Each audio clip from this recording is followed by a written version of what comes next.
Republic Radio Show with your co-hosts Mike Tooman and Paul Burvitt. Every Saturday, noon to 1 on WRMN 1410 AM, the Fox River Valley Media Network. Streaming on WRMN1410.com. Studio number here is 847-931-1410. The text number is 505-926-1410. Or you could hit us up in the comments on the YouTube live channel, WRMN 1410. We also post our show afterwards. It's posted up on our YouTube channel, the Chief Guard of the Republic YouTube channel. Check us out there. I think I got most of the shows except for the ones that were pre-recorded. Now, I got to get something out of the way.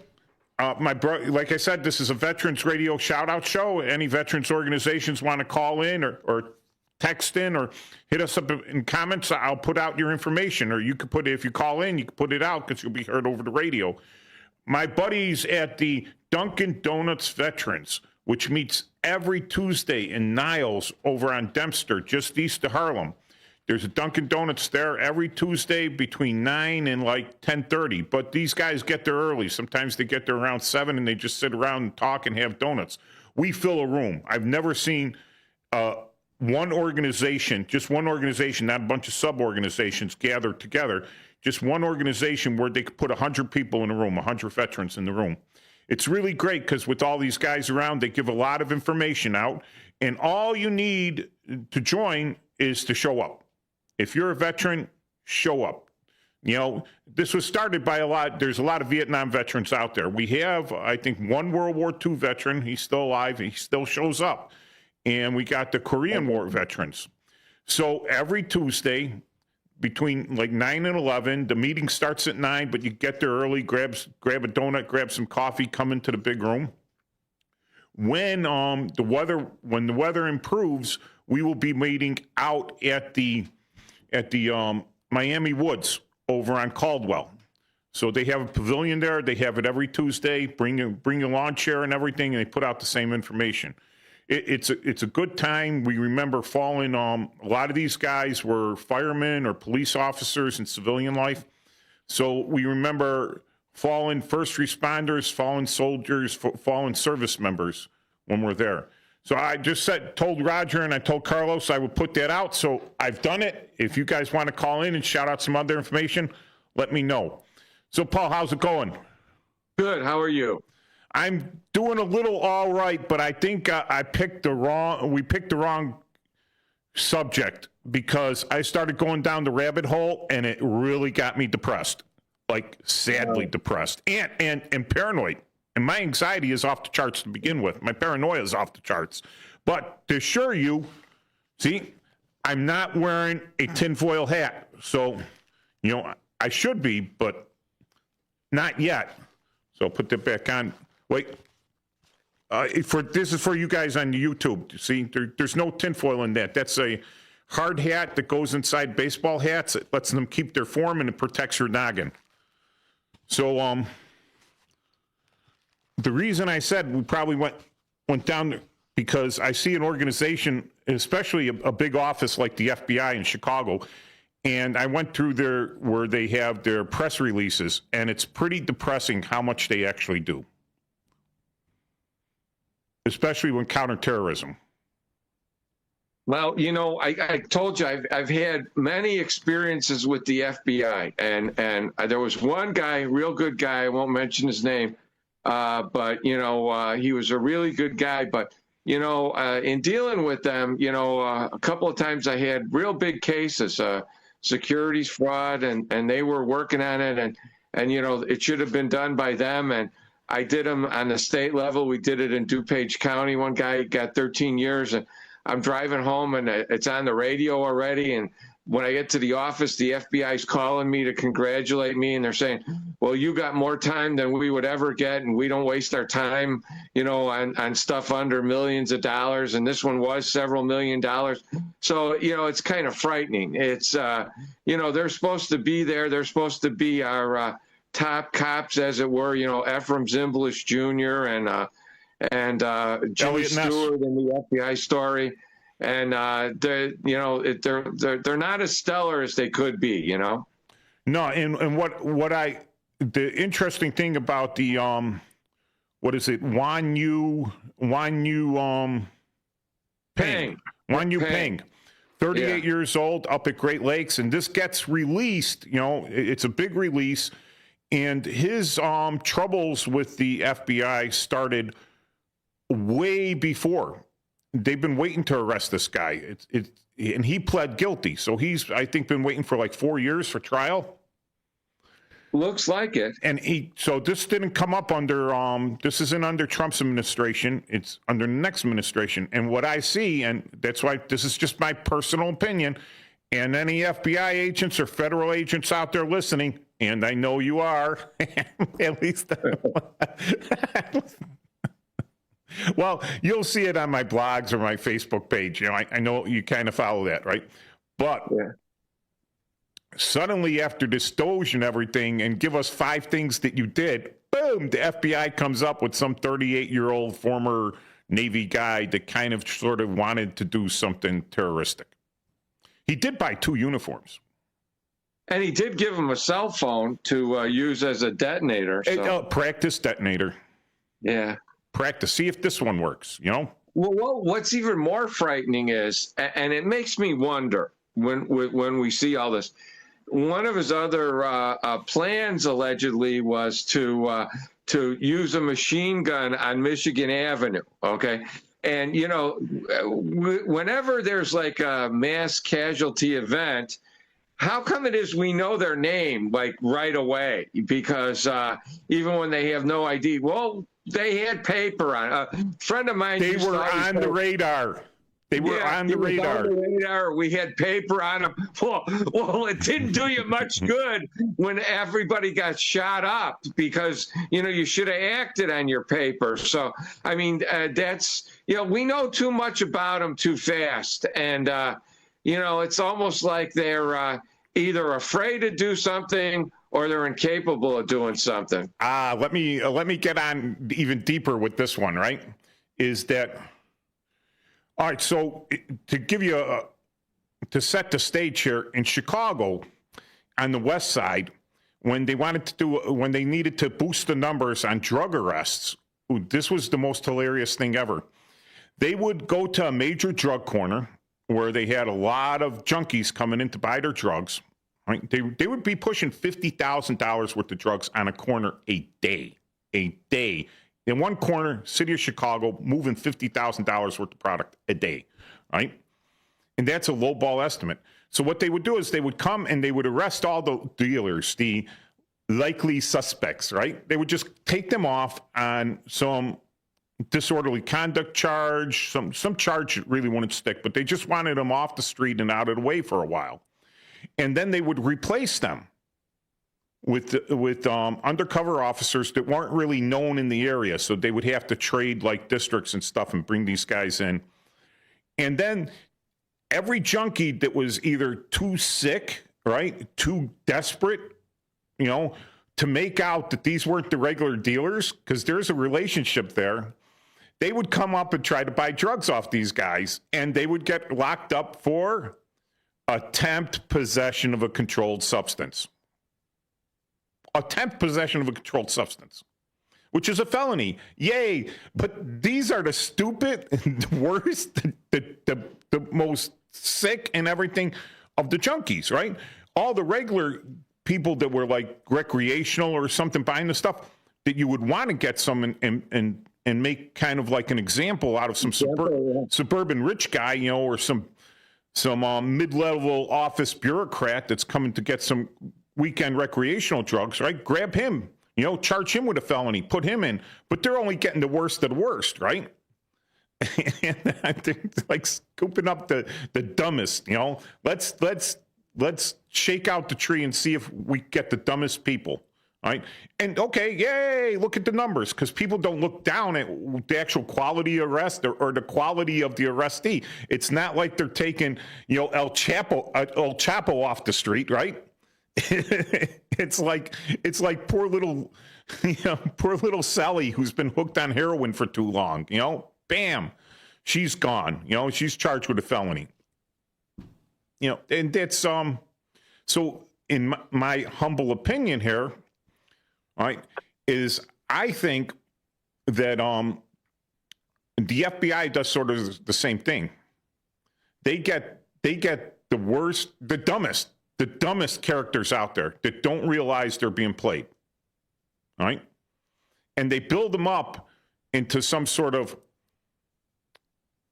they build them up into some sort of big terrorist guy, domestic terrorist guy, right? And then knowing these guys are so dumb, they wait, and when they need a hit, they go out and grab these guys. When they need an arrest, they go out and grab these guys because they're ready-made criminals. You know, it's like I would call it like meal prepping. All right.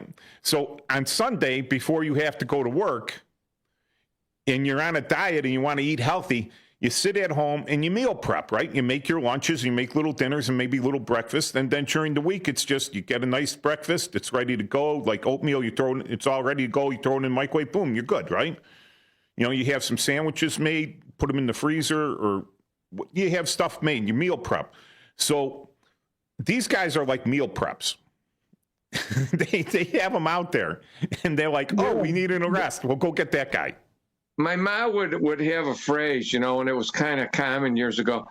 Don't make a federal case out of it, and that's exactly what they do. They make a better federal case out of it. You know what I'm saying? Yeah, and what I'm talking about when I said jumping down the rabbit hole on this stuff, I found the thing called assessments.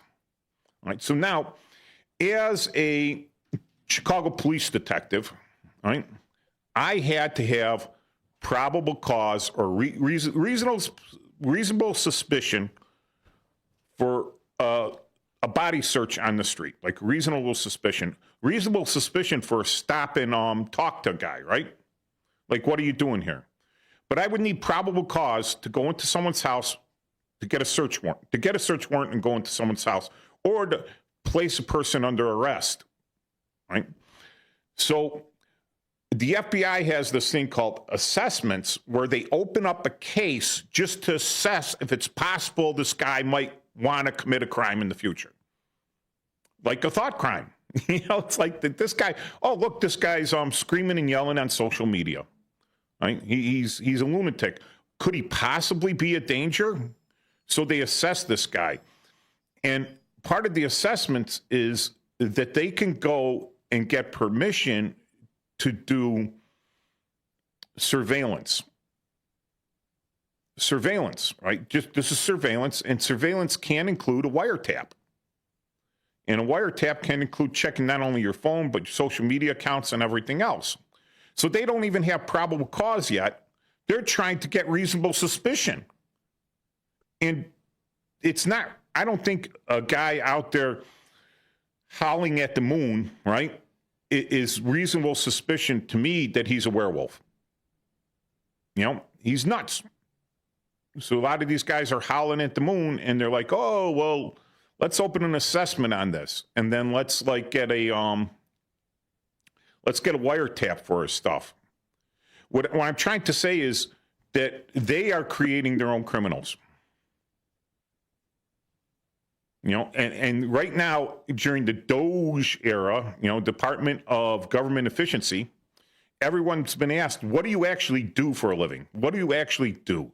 You know, what did you actually do out there for the last 18 months as a FBI agent? Oh, I came in, I went to the gym, I worked out in the gym, then I went and had lunch, and then, you know, I checked my email. I did miss that 5 things that I did email. Sorry about that. You know, but now it's coming out, okay, these guys are going out and saying, hey, we did something. We prevented this big terrorist act. Well, how come you left the guy on the streets for 4 years? You know, how come suddenly he's pleading guilty? And why is he pleading guilty? It comes back to, am I making sense there, Paul?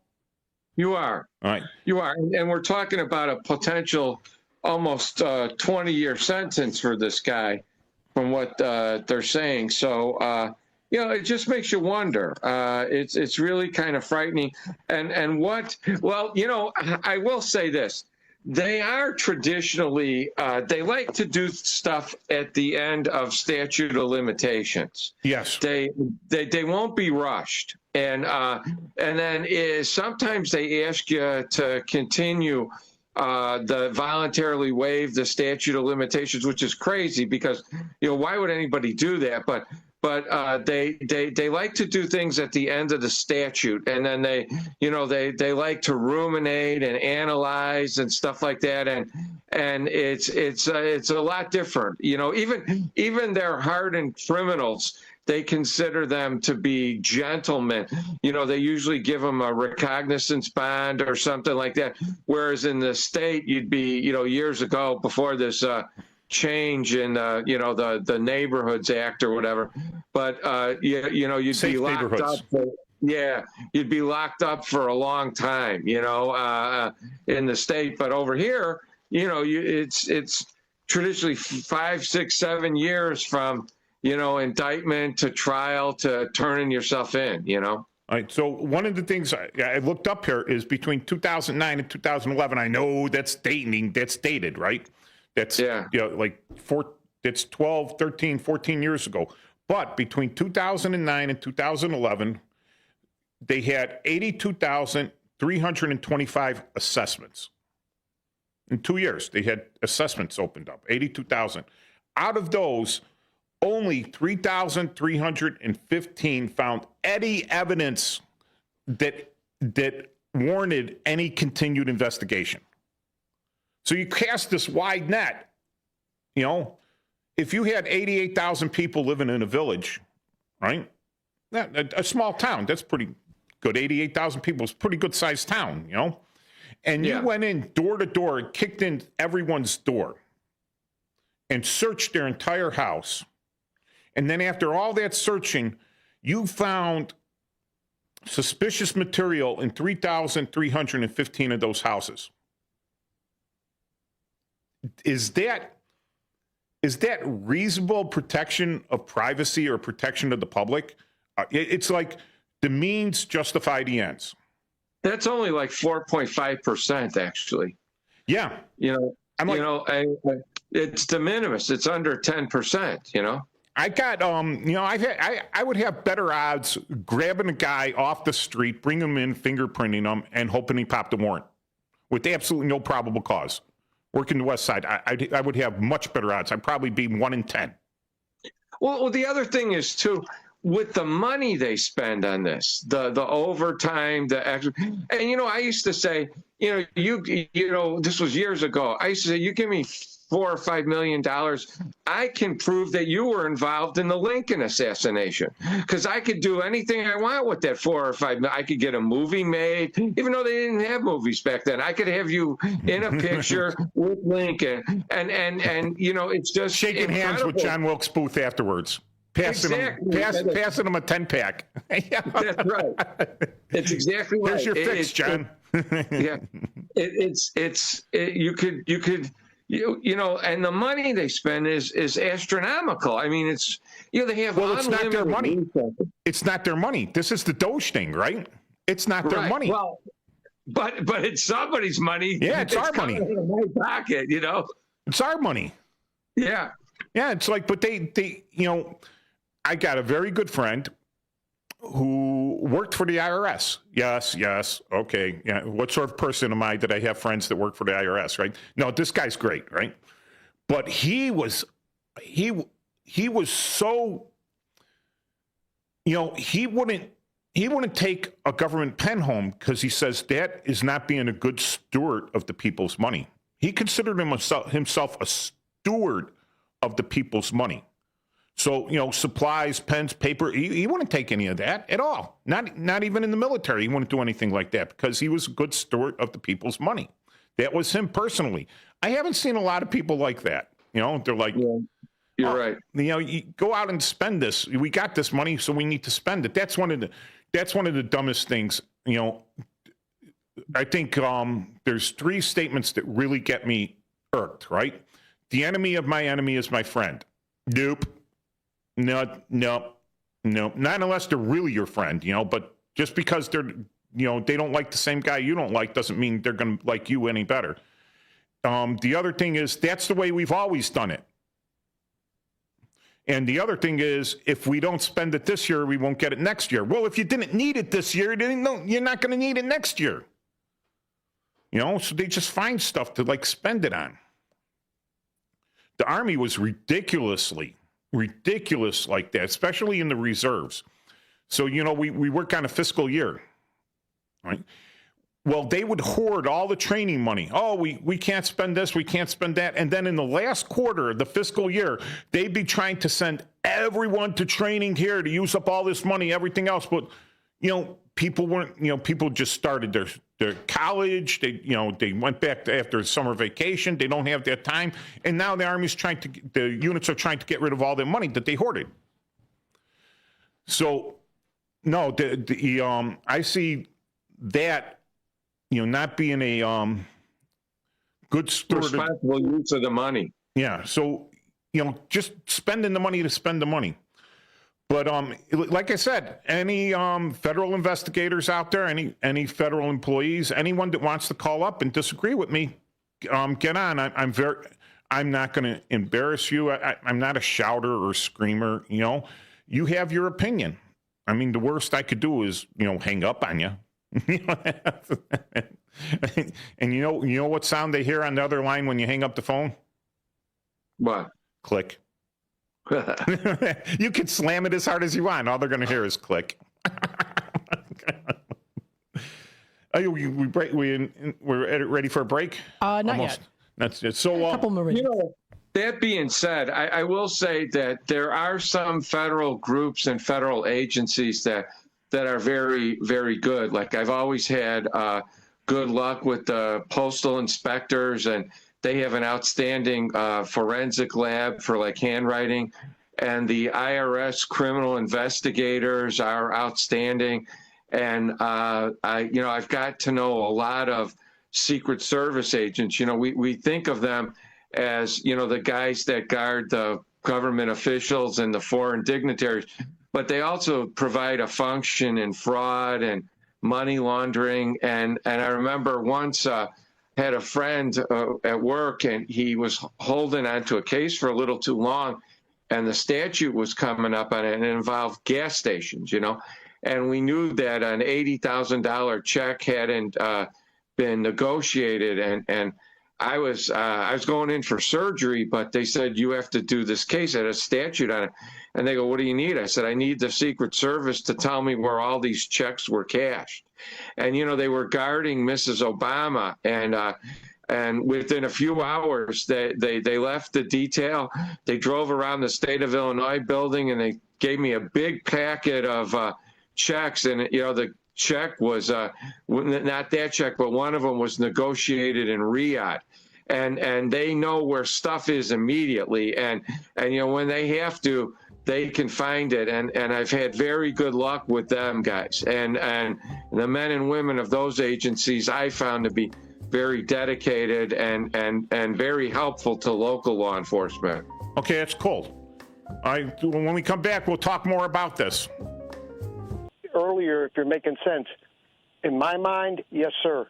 Thank you. I like the discussion, but I want to go back to something that, and it has to do with thinking stuff over and over or asking a question over and over. When they had that ICE raid in Elgin, never really heard what happened to the guy that they were chasing or looking for, but arrested the owner of the house or the guy that lived there or been in the country 24 years, whatever. What was the disposition? I don't know that. I didn't look that up. Nobody knows. See, and it's been like a month or more now. Well, yeah, because you'd have to get into the federal court records. If he's only arrested a month ago, what the disposition is like, I guess you go to whatever federal court building that he was processed at or under, whatever docket number he's under, and you could do a Freedom of Information Act for that information, unless it's... Well, my comment is I'm not a reporter. I can't do that, or I'm not going to do that. Yeah, I know. I just asked the question because it's in our community, and it's just something that sticks in my mind. So this happened about a month ago? Right. You know what? It was on the news, It was reported on the station. It was when the raids first started. Right, like the first day. Yeah, it was the only one that they put an information about in Illinois that I remember. All right, well, we'll look it up. I'll look it up and see if I can find anything on that, Dennis, and have it for you next week.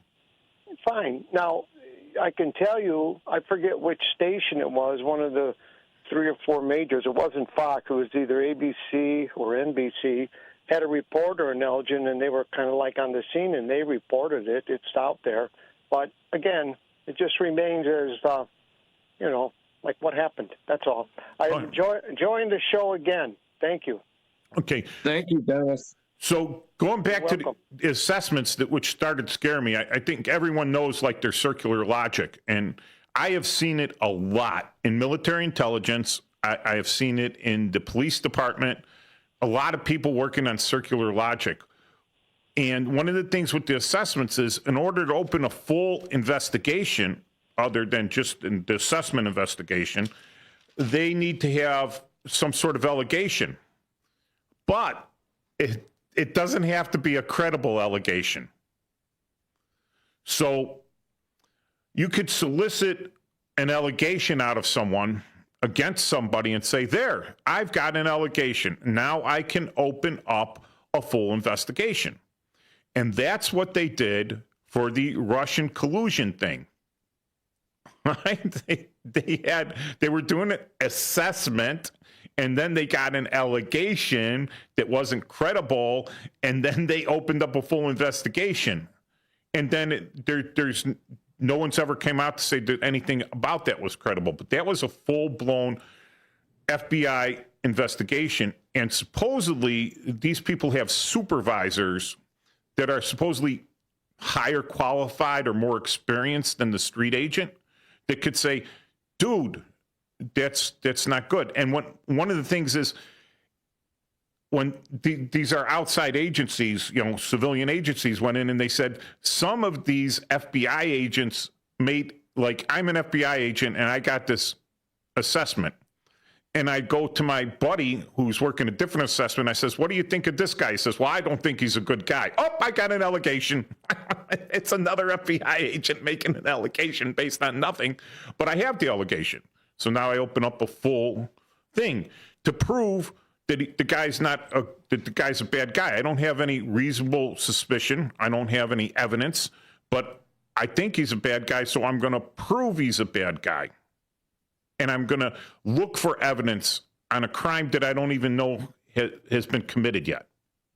Well, it's even worse. What wasn't the basis of the allegation resulting from being paid by the political opponent and looking for something, which was to set the seeds of discontent before that? So it's almost like we paid somebody to say something to then follow up on it and then give it to the FBI to run with it. Wasn't that kind of how it went? Well, here's the thing. If you get an allegation, you should check the credibility. If a 2-year-old tells me fire isn't hot, all right, that's an allegation. Fire's not hot. What's the credibility of the 2-year-old? Have they ever stuck their hand in a fire? Can they feel pain? Do they have something, right? And I look at it, it's a 2-year-old. I'm not listening to that. It has no credibility. Go away, 2-year-old. Go away, toddler, right? But see, the FBI got the allegation, and they should know, do a little background check on the guy and go, oh my God, this guy has zero credibility. Zero credibility. So why waste any more money or any more time on a guy with zero credibility? Yes, a broken clock is correct twice a day. Right? But, playing the odds on that, again, you're kicking in 82,000 doors to find 3,000 possibles, right? How many of those are actual? That's what gets me about that is, I think we quoted him yesterday. You give me the man. It was Stalin, right? You give me the man, and I'll show you the crime. Or Beria, one of those guys, right? Yeah. Show me the man, I'll show you his crime. And that's what I think it is devolved to. it's devolved down there. Yes, one of the things the FBI is great at, and they love doing it. And again, like you said, it's a big money thing. Medicare fraud. Oh, My God.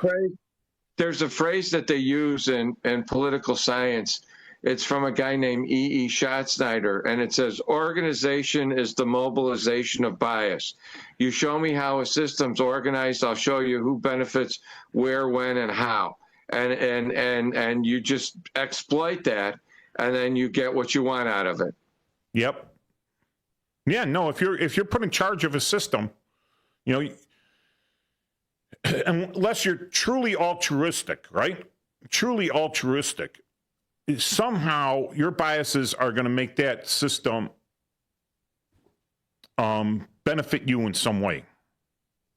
That's and that's what but when that okay, like I always say, one of my favorite sayings is, you work in a cookie factory, you're going to take a couple cookies, right?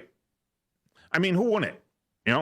Until you got sick and tired of those cookies, or if you had diabetes, or they put cameras on you to prevent you from, or they weighed you in when you came in, and they weighed you in when you left to make sure you're not taking any cookies with you inside. The thing is, when people take that to an extreme, when people make a law that only benefits them, or that comes strictly to their benefit, and they make more money out of it. And whenever someone makes money, what has to happen? Someone's got to lose money somewhere, or someone's got to pay for it. And they don't care about that. And I think that here's one of the main things. I think it all comes down to ethics, right? And we were taking so many ethics classes as officers coming up, warrant officers coming up. They just give you ethics class whenever you go into a school. And then you see all these generals and senior officers out there that are getting arrested, and they're getting, discharged and everything. And it's because they violated basic ethics. I'm like, didn't these guys take the same classes I took? And then it struck me, even on the police department, because the mayor was violating en masse the ethics rules that we had to sign and take all these classes for, or we were threatened with suspension if we didn't take these classes, right? And it just boldly says, yeah, well, I'm the mayor, so what? And what I learned is, you cannot teach ethics. You can't do it. You could teach an inversion of doing wrong things. I mean, your mother, if she caught you, stealing from her wallet, she'd give you a good beating, right? And now, that's not teaching you ethics. That's teaching you a version of getting caught or stealing, right? Ethics is when you're telling yourself, I don't really want money's out of mama's wallet, But a lot of people, like you said, they are the biggest shouters of ethics. We need ethics, ethics, ethics. And if you open their closet, it's chock full of skeletons. You can't fit one more finger bone in that closet. But they're screaming the loudest about it. And that's a big thing in business now, is ethics. And it's a big thing, and it's a major area of study now for universities and the business schools, is the conduct of ethics in business, and it's a really big thing now. Yeah, but getting back to the FBI stuff, when you create your own demons there and pat yourself on the back because you're throwing this demon you created into prison, right? Could he have done that stuff? Maybe. Could he have done it without your enticement and help? Unlikely. The guy, like the last guy they locked up is because he received 2 phone calls from Colombia. So they're following the guy in Colombia, right? So they know who he calls. It could have been wrong numbers. It could have been anything like that.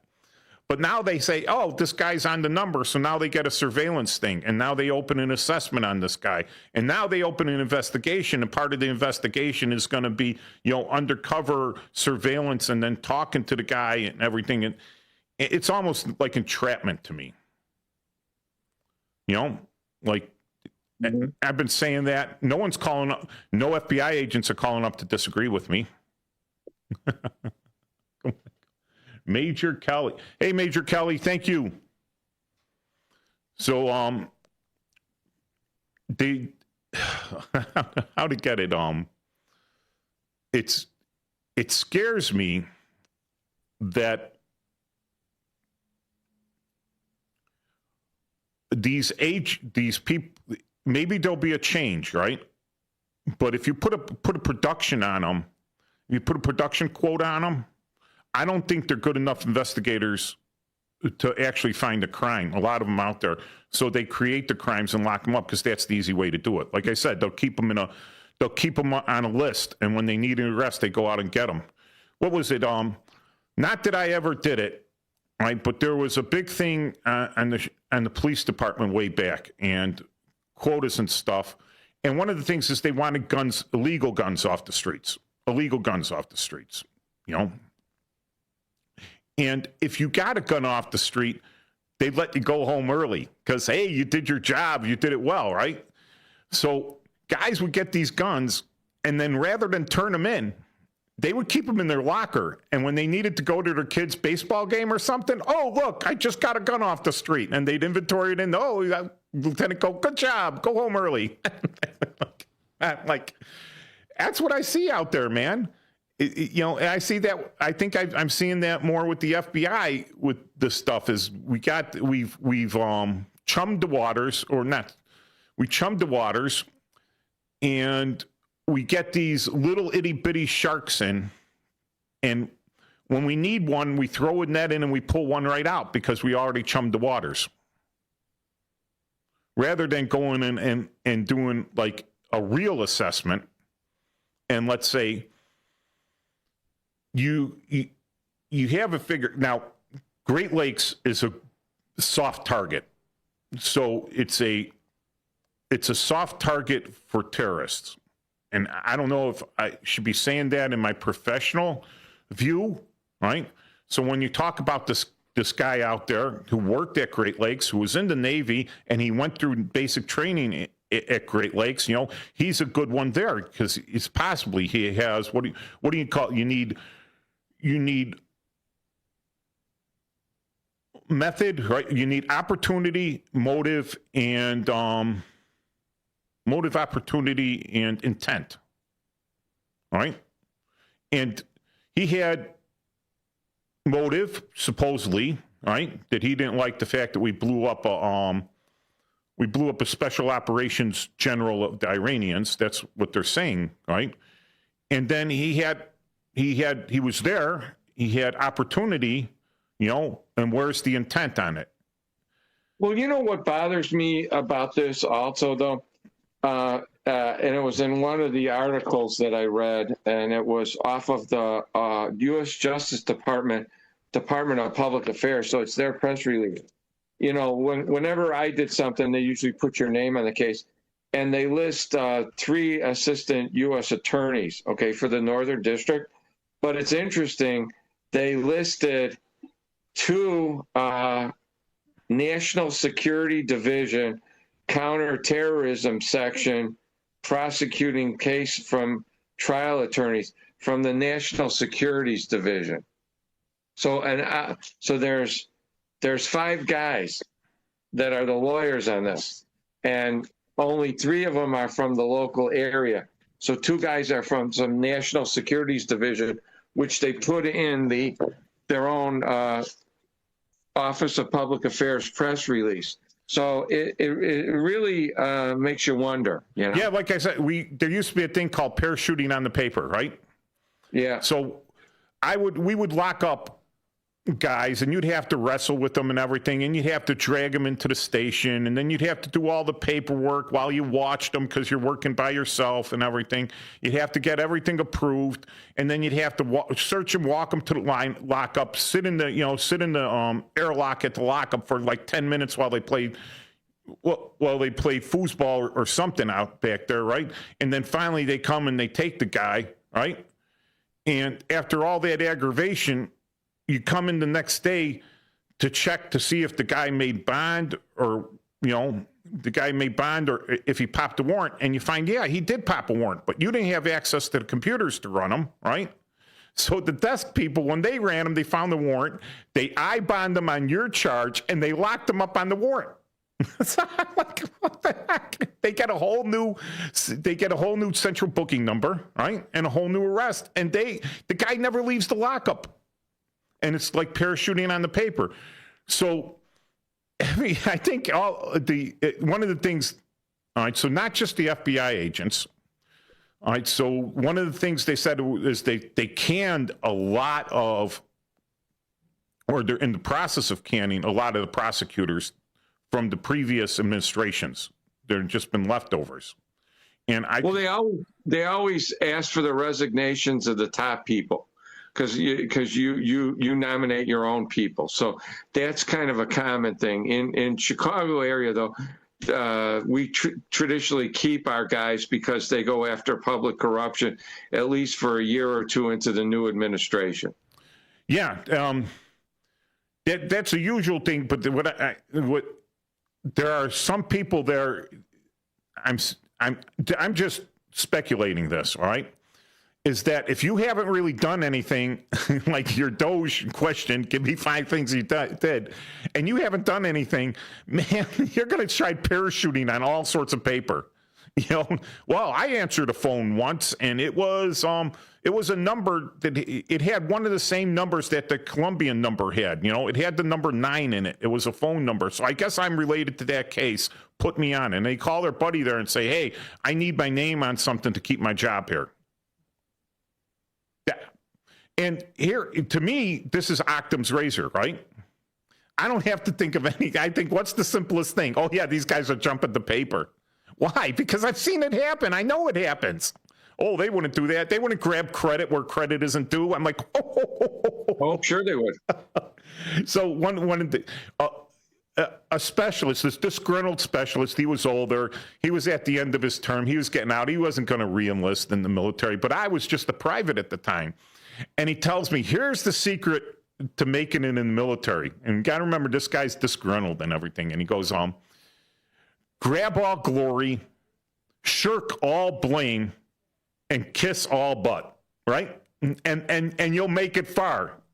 And I look at these guys since then, right? I look at them through that filter, right? And I've seen even on the police department, they dumped me a garbage case, and I made something out of it. And I got felony charges, and it was a really good case that I made out of it. And the commander in front of me, he didn't even know I'd worked the case. He's talking to a lieutenant and saying, what a great job the commander did by reassigning. I'm like, are you kidding me? And he's grabbing glory because it was actually press It was pressworthy. It was a pressworthy case, but they thought it was garbage, and I didn't get any help from them. They obstructed. They wouldn't give me any help at all. But when I made the case, all of a sudden it's great. And I've seen a lot of that. So if these guys are going to save their jobs or to save their position, like you said, Chicago, New York, Boston, the big cities, that's where you want to go as a federal investigator. One, there's more things to do, all right? There's better cases, there's better offices and everything, higher level cases, and more prestige, right? It's easier to move up in a big office than it is in a small office, because small office, you got to be kind of like Klingons. The guy's got to die at top of you for anyone to move up, right?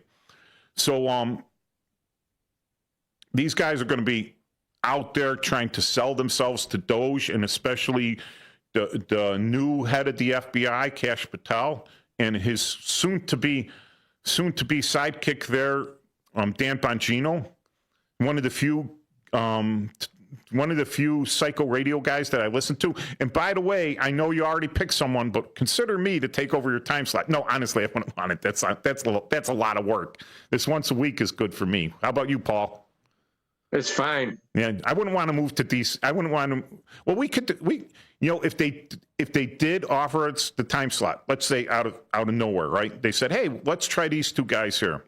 We could film it right out of here, out of WRMN. We could do it, true. And then we could be on we carry all those channels, and all of a sudden Matt's going to be the main producer. Oh boy. Yeah. So, but I don't think that's going to happen. But I think you're going to see a lot more press releases of these I don't want to use the bad word, these challenged children that are challenged people that are running around out there with targets on their head, not realizing that they're just being kept alive by the FBI in case the FBI needs a press release. Yeah. All right, see you next week, same time, same bat channel. And thank you, Major Kelly, for listening in on here. Most people you run into on a daily basis have very little integrity due to personal inability to reflect on their own inappropriate behavior. Yes, that is true. Thank you, Major Kelly. Have a good week.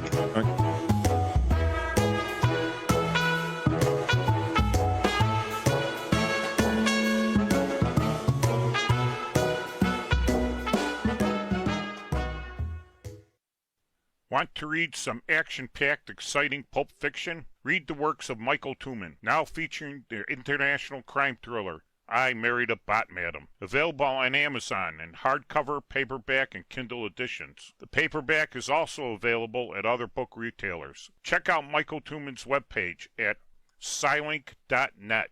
That's Papa, Sierra, Yankee, Lima, India, November, Kilo, dot, November, Echo, Tango. Join your co-hosts Mike Tooman and Paul Burvid on our weekly radio hour, Chief Guard of the Republic, where we talk about all things national security, defense, personal security, safety, and dealing with law enforcement situations. Call in 847-931-1410. Ask us questions. We will get you answers. Every week, Saturday, noon to 1 on 1410 AM WRMN Elgin. Streaming on WRMN1410.com. Chat with us on WRMN's YouTube live channel. Your hometown radio station since 1949. We are WRMN AM 1410 Elgin time, 1 o'clock. Breaking news this hour at townhall.com. I'm Bob Agnew in Washington. A FedEx plane makes an emergency landing following an engine fire thanks to a bird strike. Video on social media shows a FedEx plane with its right engine on fire flying into New Jersey's Newark Airport Saturday morning and landing safely just after it took off. Probably about 700-800 feet is when the birds took out the right engine. Audio of the pilot calling in a bird strike captured by liveatc.net.